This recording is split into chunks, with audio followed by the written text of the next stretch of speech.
বিসমিল্লাহির রহমানির রহিম। প্রিয় ছাত্রছাত্রী, আশা করি ভালো আছেন। আমি আপনাদের জন্য বন্ড অ্যান্ড স্টক ভ্যালুয়েশনের পরবর্তী ক্লাস নিয়ে হাজির হচ্ছি। এটা আমার ক্লাস নম্বর হচ্ছে 17তম ক্লাস 17।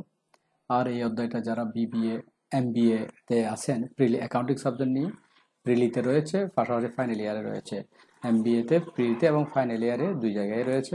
পাশাপাশি যারা অ্যাকাউন্টিং সাবজেক্ট নিয়ে অনার্স পড়তেছেন তাদের ফার্স্ট ইয়ার এবং ফোর্থ ইয়ারে আছে, এবং যারা ম্যানেজমেন্ট সাবজেক্ট নিয়ে পড়তেছেন তাদের সেকেন্ড ইয়ার এবং ফোর্থ ইয়ারে রয়েছে। আর ওপেন ইউনিভার্সিটিতে ফিনান্সিয়াল ম্যানেজমেন্টে রয়েছে। এই অধ্যায়টা গুরুত্বপূর্ণ, সব জায়গায় আসে, প্রতি বছর অঙ্ক এখান থেকে আসে। আমি আপনাদের জন্য আজকে 17 নম্বর ক্লাস শুরু করতেছি। এগুলো ইয়ার কোয়েশ্চেন চলতেছে।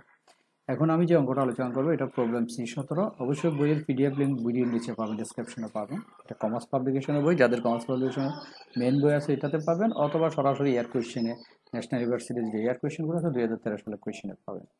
তাহলে এই কোয়েশ্চেনটা হচ্ছে কি কিরকম, আমরা দেখতেছি রিন এন্টারপ্রাইজ বন্ডস কারেন্টলি সেল 1050 টাকা।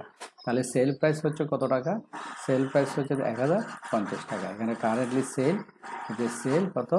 1050 টাকা হচ্ছে এসবির মান। আমাদের এসবির মান 1050। Have an 11% coupon interest rate. Coupon interest rate কত পার্সেন্ট?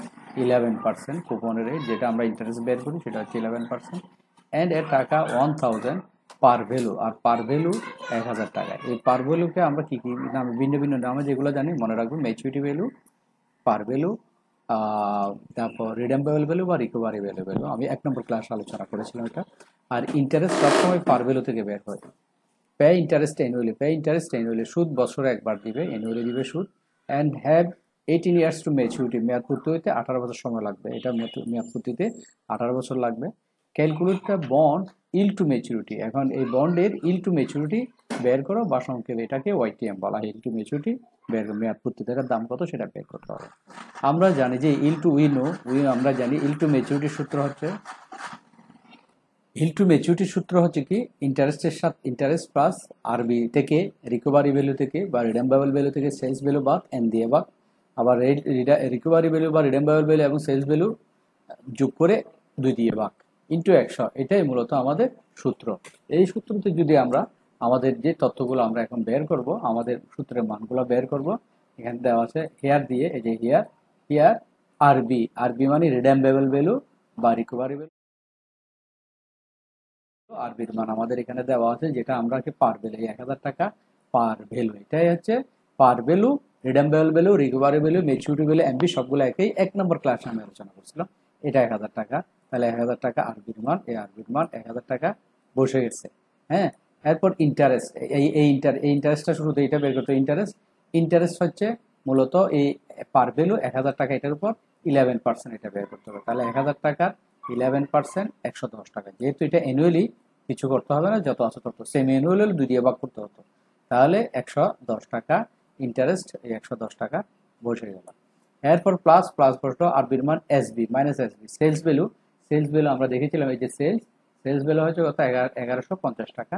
সেই জন্য এসবির মান বা সেলস ভ্যালু 1150 টাকা, এটা বসে গেছে মাইনাস 1150 টাকা। ডিভাইডেড বাই এন মানে ইয়ার, ম্যাচুরিটি হতে 18 বছর সময় লাগবে, 18 ইয়ার্স ম্যাচুরিটি।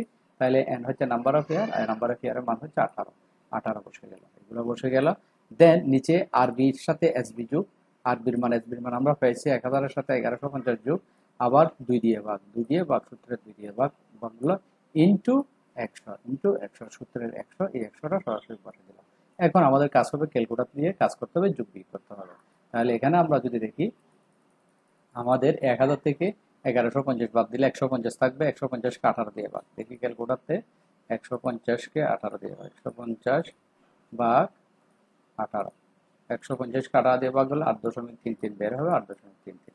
এটা 8.33 ওখানে আছে কিনা দেখি। আবার এটা 1000 থেকে 1150 দিলে মাইনাস চিহ্ন আসবে, আর প্লাস মাইনাস হয়ে যাবে।